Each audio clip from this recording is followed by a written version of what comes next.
Hello, and welcome to In the C-Suite. Thank you so much for joining us this evening. I'm Renée Walker. I'm a brand and marketing expert, fractional CMO, and the host of this show. And I am so excited to launch the show this evening.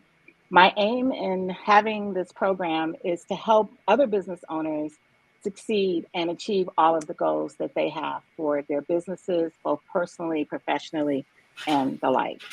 And I am also really thrilled to be able to introduce our guest this evening, Scott Tappan. Scott and I met about 18 months ago, and he has become such a dear friend. He is a sales and marketing guru who helped fuel iconic brands such as SiriusXM, General Motors, and many others that I chose not to name because his resume is just so awesome. We could be here forever just introducing him. So I'm delighted to welcome Scott to the program. Scott, thank you so much for joining me and being my first guest as I work through all of the bugs. Thank you so much, my friend. Oh, absolutely. I appreciate you allowing the time, and I'm looking forward to this initial venture with you. And I think it'll just be a good conversation. I look forward to hearing questions from the audience, and let's get this thing going. I love it. Absolutely. So I talked a little bit about your background, but the things that you're doing now are so relevant to the economic climate we have today. I know that you help mid-sized businesses up to $50 million, from 500,000 to $50 million, Mhm. really hone in on their sales opportunities, build the teams that they need. And I think that that conversation is just so appropriate at this point in time. I mean, we're almost through the second quarter. I know it's been an extremely challenging environment for the last several years, this year as well. And having your expertise, I think, will help a lot of folks Yeah. understand where they have some opportunity, where they may be able to use some of the tools, the new technology with AI. And so I'm really Yeah. excited to get involved in this conversation. So, what we Absolutely. have are three segments. Our first segment is News and Noteworthy 360. And the topic that I've selected to talk about this evening is one that's been in the news for the last month, frankly. And wherever you stand on this particular issue, from a business perspective, there are any number of lessons that we can learn. So, I want to talk about Bud Light and Anheuser-Busch, their desire to want to expand their audience and reach and obviously increase and boost their sales that went horrifically wrong for them. They've been again in the media for the last month. It doesn't seem to be slowing down. I recently read that one of the industry groups has now opened an investigation. They are doing buybacks of beer. They're putting out coupons. They're trying to do everything to kind of right the ship. So, from a sales and marketing perspective, what lessons can we learn from this unfortunate situation with Bud Light? Well, it's kind of like Monday morning quarterbacking. I thought their initial campaign was very innovative, inclusive, um, but when I think back and like I said, the very next day, and just kind of looking at the environment of what's out there, um, you got a presidential candidate that just announced, or I guess it's going to be today at 6, announced his candidacy, and he's like implementing cultural wars, and everything is very non-inclusive, and you've got a whole bunch of people out there that are following that brigade. And I hate to say it, but it's this this country's very divided on that. Was it risky? Yes. I probably would have done it, and I don't think I would have thought anything like this would happen, but I just think the timing was bad, and just kind of the wrong place, wrong time. I think if it was another year, even a couple of years prior, some people are obviously going to snub their nose at stuff like that, but I think they probably would have gotten more people on board. But right now, you've got some pretty hardcore people that are just really making a big deal of it. Absolutely. I don't disagree at all. From a brand perspective, as you know, I talk a lot with you and others about brand and how important it is to the overall success of your company and your products and services. In this instance, Bud had a well established, century old brand. And while they were absolutely trying to be innovative, I don't think they took the proper steps to really be able to enter into this new market segment in a way that brought the current brand forward. And now it's basically being attacked on both sides. Right. So the other challenge I think that they have going forward is they have now created confusion around their brand, right? Where before Hmm. it was quite clear they were an iconic American company with old school values, blah, blah, blah. And now, as they've tried to be innovative in a way that was, I'm sure, well thought out, and to your point, they didn't anticipate they would have this kind of backlash. Right. Their response to the initial backlash pretty much fueled where we are now Hmm. as a result of that. So, from my perspective, from a brand and marketing side, there are three things that I think we can learn from this. Absolutely, most companies right now are looking to be able to expand into different audiences, different sectors, different segments. And Hmm. yes, you can absolutely do that, even if it's well outside of who your current customers are. Right. But you also have to be thoughtful about the customers that you have in that process.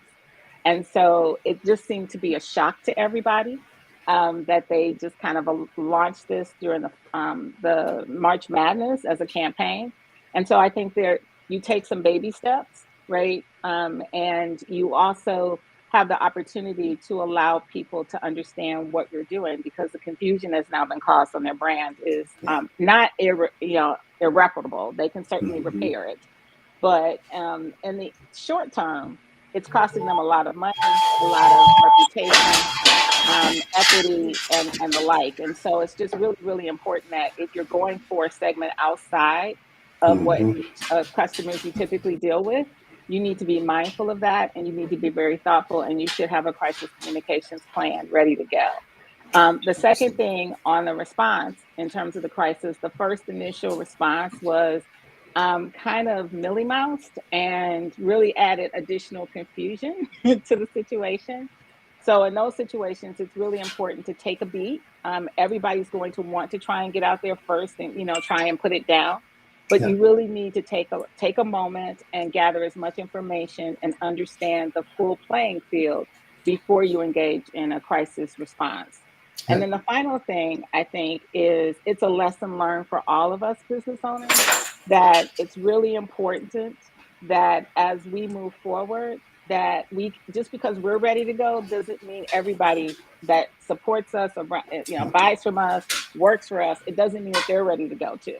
And so you really have to have a comprehensive communication strategy that allows for you to be cognizant of what's going on in the space, but at the same time being able to move forward in a way Right. that can mitigate some of this. Yep. Totally. And those are all great points, Renee. It's something that is not like looking after the fact. First thing I was thinking is I was on the General Motors brand teams, ran marketing for several brands, but there's no way we would have done anything like that without throwing it into a test market and make sure it's tested thoroughly before it goes to something as large as March Madness. I think those were big misses.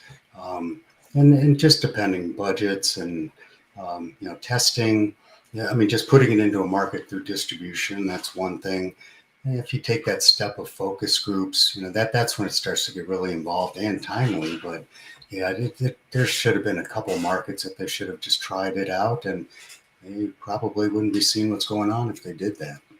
Oh, absolutely, absolutely. And again, to your point, like we're sort of outside looking in, but Yeah, based on our exactly. knowledge and experience, um, I feel confident that had there been a little more thought put into it, Yeah, so recognize that there are literally three types of companies in terms of culture, right? They're the innovative, first adopters, Apple, Google, big tech. They're always right. pushing the envelope, challenging the status quo. Then Exactly. you have the ones that are a little more, hey, we kind of like where we are and we'll let everybody else sort of figure it out. We'll learn from them and then we'll Right. improve upon that, which is a Exactly. fine position to be in. And then you have the absolute risk averse. And in my way of thinking, from a brand perspective, Bud Light and Anheuser-Busch was the third option. They're very risk averse. They've always played it super safe. And Right. so the suggestion that you made that, you test it in smaller markets, you figure out kind of what the response could be, is really helpful. And I appreciate that. Sure. Awesome. So one way, again, companies can avoid this is to really think about your brand as it stands today. Understand kind of the entire environment, not just, hey, we have this opportunity, let's like try something different and new without doing the proper testing. Sorry. That's okay. Research, I have one too. He may start anytime. Research and also making sure that you have a market entry strategy that is supported, as well as having a crisis communication response strategy as well. Awesome. Well, thank you for that. I want to make sure that in this conversation, that we have the opportunity to respond to some of the feedback that we're getting as well. And I'm going to do that, but I have to be honest, it's not on my screen just yet. But as soon as it pops in, I will certainly put that up. Okay. So next, we are going to talk about um, kind of this idea of brass tacks. So anybody who knows me knows that I'm a straight no chaser type girl. What you see is what you get, and I pretty much want to have conversations that are real and that will really help people. And so, because we've talked about at the beginning of this how important it is, that in this environment that we have really clear strategies, I really want to talk about sales strategy, which is why you're with me as an expert. But before we get into that, I would really like to level set everybody, because I know you and I've had this conversation multiple times where we're constantly talking with individuals, business owners, business leaders who will use marketing and sales interchangeably, but they're really not the same thing. And so I really want to level set kind of the difference between the two and how they work together. And since you've worn both hats, I'm going to ask that you lead us off in that. Yeah, for sure. And I do apologize. That's Dexter in the background. I might as well introduce Hi, him to Dexter. everybody. But yeah, and you're right. I did have the luxury of running sales and marketing for most of my positions, executive positions. And the one thing that I saw a lot of and I see it in businesses that I work with, if you've got a disconnect between sales and marketing, marketing might be developing all the branding, the upper funnel stuff, the important stuff of, creating that upper funnel awareness. But then the sales people, in a lot of cases, some of these businesses that are not connected, they've got the salespeople, creating PowerPoint slides for their customers the way they think they see the brand. And there's so many splintered messages that go out there, and they're not speaking one voice or one cohesive team. And that's where I reciprocate very well with other fractional marketing people, in the fact that when I'm in a business, if I see a sales team just kind of operating on their own, they could be great. They could be great prospectors. They could be closing deals in a very high manner. But if you don't have the marketing engine out there pushing those messages, it does make it very difficult on sales, and then vice versa too. If you got I've got business owners that just rely on SEO, SEM, and a lot of digital marketing, thinking that they're just going to be getting hand raisers. That's kind of difficult without having somebody actually reaching out and having a conversation. So yeah, it's very important to have the two tied together. And I do, to be honest with you, kind of cringe a little bit when I hear people talking about, oh, do you do? Yeah, I guess you do marketing for me. And well, I do marketing, but that's not what I'm talking about. I'm talking about sales. Just kind of. Exactly. Exactly. I cringe all the time. Okay, so you mentioned the top of the funnel. So what I try and help people understand in this space is that marketing is all about lead generation, right? We don't close deals. We don't do any of that stuff. We try and attract prospects and then nurture them through a process so that we can transition them to the sales team and that the sales team then can close the deal.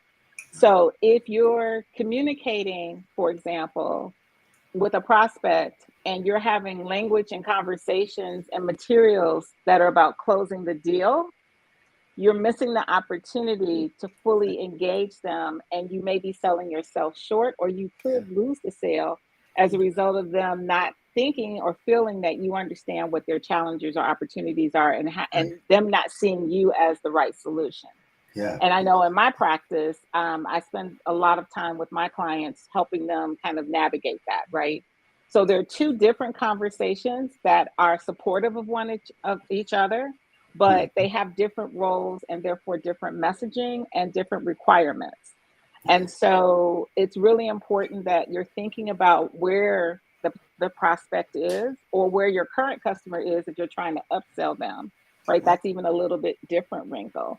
Yeah. So marketing is about getting leads and nurturing those leads to a point that they decide they should purchase and they want to purchase from you. Sometimes we create urgency, sometimes we bring awareness, sometimes we help them understand and see us as the solution. Where the sales team is involved in closing the deal and basically doing the negotiations of what that deal is going to look like. Would you agree? Oh, absolutely. And it goes a lot deeper, as you could imagine, that, you could have great marketing and then a salesperson that just jumps right to the solution and how they're going to help without really even knowing what the pain points are. I definitely see that. But if you get marketing that's communicating a proper message with differentiating benefits, the value proposition, that should just be echoed by the salespeople when they talk about their business at a high level. But then it's up to the salesperson. And you start off, I always tell, when I'm coaching, let the first half of the meeting, let the customer talk. Don't even, listen, obviously, and have follow-up questions. But, and then when the opportunity's there, then you start talking about your solutions and how you're different than the competition. And usually marketing does a great job teeing that up for the salespeople. So it's really important to have the two aligned with each other. Absolutely, absolutely. Okay, so the big news in sales now is all the rage. It's everywhere. It seems like every day it's somewhere new, and that's artificial intelligence, right? I know on the brand and marketing side, we're seeing a lot of applications coming to the marketplace. Mhm. Some great, some they still need to sort of figure out. And I want to know what you're seeing from a sales perspective. So how is AI helping in sales, or what are the benefits of using it? That type of thing. Absolutely. And this is another sales and marketing need to be aligned. But, and the cool thing is, this is just the beginning. And you see a lot of news stories of, how scary it could be. And it could be if it's misused. But boy, it can be a really good tool for sending out the right communications. A/B testing. If you're doing like a drip campaign through a CRM and you're utilizing AI, you just test the stronger message against a newer message every single time and just rises up to the top. I think that AI is completely going to help with those types of communications and striking the nerve, learning what the best way to communicate with different people. Um, Honestly, I'm just a student of it. And I'm using it, but I'm letting other people who know a little more than me just to kind of figure it out. And everybody's kind of in that boat, and that's what I think is very cool about it. Down the road, it's going to be huge. Everybody knows, but we don't know how huge. But the one thing that I do tell salespeople is nothing replaces just good. If you can get a face-to-face or a conversation with somebody, let the AI set up the meeting, but it has to be done properly. But just don't let let AI communicate to your customers when they may need to know some personal things about you. It can be misused. There's no doubt about it. Um, Outside of that, and I do a lot of sales analysis, sales due diligence with companies, and I pretty much know some of the, after I do all the observation, have the interviews, I pretty much, we'll go into a long report and start writing up, some of the solutions and what needs to be done. But lately, I've just been going in and just asking Chat GPT for a bulleted list on what they would do. And sure enough, I see maybe 3/4 of things I had in there. And then I don't have it right for me, but I just see that bullet. It's like, oh my God, that's perfect. I didn't think of that. So then I dive deeper into that subject, and chances are it's something I already know, but I just didn't think about. So yeah, and I did see that you had a post recently on AI, and I thought it was very good. Thank And you. yeah, I'm interested. I mean, that's on the sales side. I'm seeing it more and trying to set up meetings and communicating through drip campaigns. But how about you? I just think there's so many applications on the marketing Oh, side. absolutely. I think I think it's fabulous, right? But the thing that concerns me the most is that oftentimes people just take what it says and then will just use it, right? And there have been multiple sightings now of media reports where the tech made up stories and attributed it to well-known, highly respected, well-regarded media outlets, and they're like, "Hey, Yeah, wait a minute, we didn't write this. This isn't ours." yeah, And they were throwing quotes in and this and that, and whatnot. And so, what I suggest is, it's a growing technology. It's here to stay. It's only going to, be more evolved over the next, weeks, months, years, and yeah, decades to come. But it can't yet mimic or know your brand voice. yeah, And if you are writing reports, if you're doing consulting, if you're trying to do a proposal to a client, it still needs to be in your brand voice. hmm, So I would not wholesale pick it up and use it, but it certainly could be efficient as helping you in terms of guiding or maybe coming up with some topics, and exactly. then making sure that your voice is actually there. And that's whether you're a company brand, an executive brand, a professional brand, or your personal brand. You Hmm, need to make sure that you're 100% represented in that, and exactly. that you're double checking to make sure there's no plagiarism, there's no attribution issues, and that it's factual. No, that's But I think that in marketing, we're going to see a lot of that happen. And then I think there'll be, some different controls. I mean, even the US government is starting to investigate, like, should they start thinking about regulating AI in certain areas? But I think it's a great technology, but folks shouldn't just decide, oh, hey, this they did it for me, yay, and let's go. I think you have to still do the work. Yeah, absolutely spot on about the voice of the brand. Just AI straight up, it gets repetitive in a single. I mean, he'll say the same things in a single paragraph. I'm sure that's going to get flushed out down the road. But if you were just to just take it directly offline, the other thing you got to remember is the internet is garbage in, garbage out. I mean, there's a lot of non-truthful things out there, and AI could Yeah, pick up some of that stuff. And absolutely. so, I mean, like I said, it's just the beginning, and I'm sure 10 years from now, it's just going to be fantastic and still have some issues. But I'm excited about the possibilities and a little bit frightened. Our government's starting to step in early, which is good. They didn't do that for the internet. Well, what are these rogue countries going to do? You're always going to get bad players out there. Absolutely. I think it's a great Absolutely. tool for sales and marketing. And I when I read your article, I absorbed some stuff that I never thought of, and I just learn and just read as much as you can. But I thought that was a Absolutely. very good post. Well, thank you so much for that. I Mhm. appreciate it. And so we're in our last segment with a few minutes left, and it's called Make It Happen. And Scott, you're our resident expert today on sales.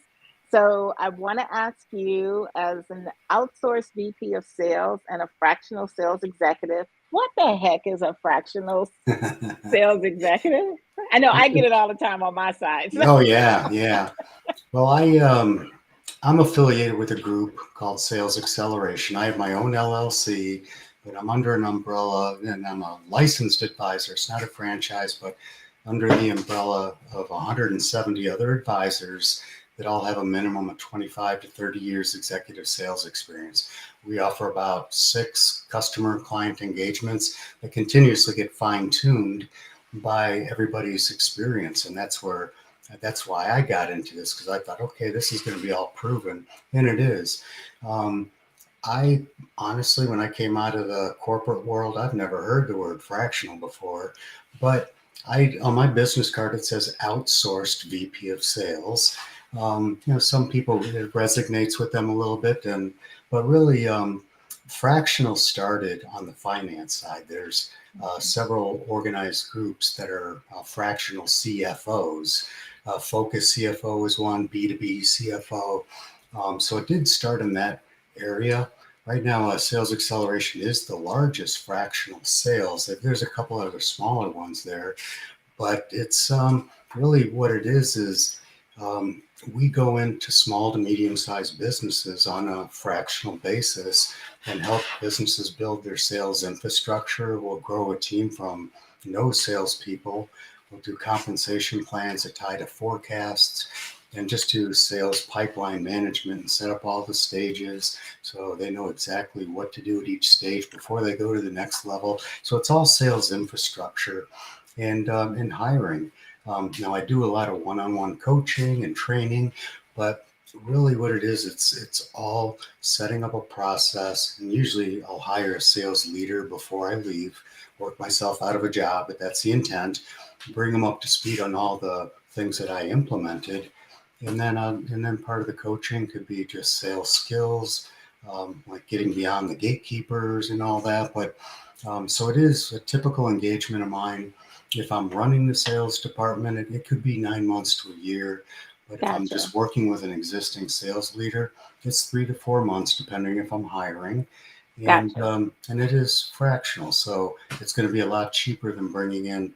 I mean, really, what you're paying for is the experience on a short-term basis, and it's just getting it ready for bringing in somebody who might have been a midline manager to help run sales for a small company that is being held accountable to a quota. Oh yeah, and by the way, they also have to set up all the sales processes, and it's a lot to ask for. It's pretty stressful, and I've been through that too many times.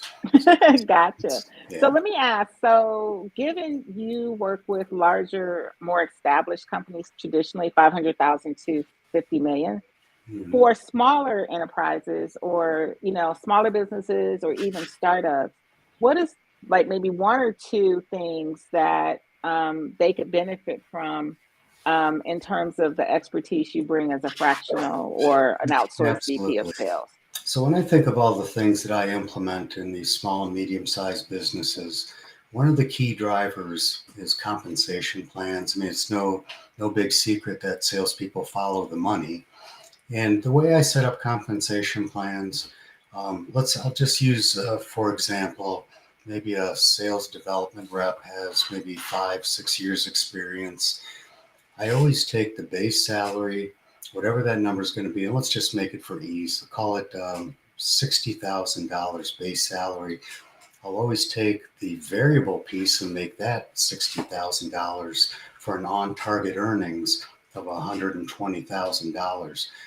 But where the finesse comes in, and on that variable side, think of the KPIs that you want to hit. It could be customer satisfaction, it could be revenue, gross margin, it could be anything, it could be meetings booked. But then you weight out all of those items that you want to put in that take away from that 60,000. You don't want to make it complex, but maybe so let's just say gross margin and meeting books are the two most important KPIs for that sales organization. Maybe you weigh the gross margin at 75%. So 75% of that $60,000 is going to be attributed just to gross margin, and the other 25% might be the meetings booked. So you just you weigh out. With that formula, so whether you're paying somebody by performance or you're paying somebody, say 30,000 or less, the formula works no matter what, right? So it doesn't really matter the size of the organization. The foundational principle is figure out kind of what those KPIs are, what's most important to growing and driving success for your business and sales. Await that with whatever you deem to be the appropriate mix, and then use that as a basis to determine compensation going forward. Did I get that right? Yep, absolutely. And Awesome. the beauty of working in an organization with so many advisors is we've got a lot of data. We've got aggregate Hmm. data, and we've determined Sales Acceleration has serviced over 4,000 customers now. And we've found out that most business owners pay kind of too high in salary versus the variable. I thought it would have been the exact opposite, like, just hiring all commissions. But so there's about, well, very specifically 19% do at that 50-50 level. And we've determined just through all the data that that is the most effective. You want to Oh, make the awesome. salespeople hungry. You don't, they can't be complacent and give them a good big salary. And if you need it to be changed, everybody changes at the same time, and you just make sure it's a win-win for everybody, and not just the company or the salespeople. But Gotcha. yeah, Well, thank you so much. That was very helpful. And yeah, I am, again, forever appreciative of you joining me for my first live stream. I absolutely. want to thank everyone who tuned in for joining me here in the C suite. Again, my heartfelt thanks to you, Scott, and appreciation for sharing your information and your wealth of knowledge with us today. I hope people found that this episode was helpful, insightful, and informative. If you have thoughts, questions, comments, or even suggestions for future topics you'd like me to cover, please feel free to reach out, follow Scott or I on LinkedIn, subscribe. I really appreciate it. Thank you so much. Have a great evening. Bye for now. Bye, everybody.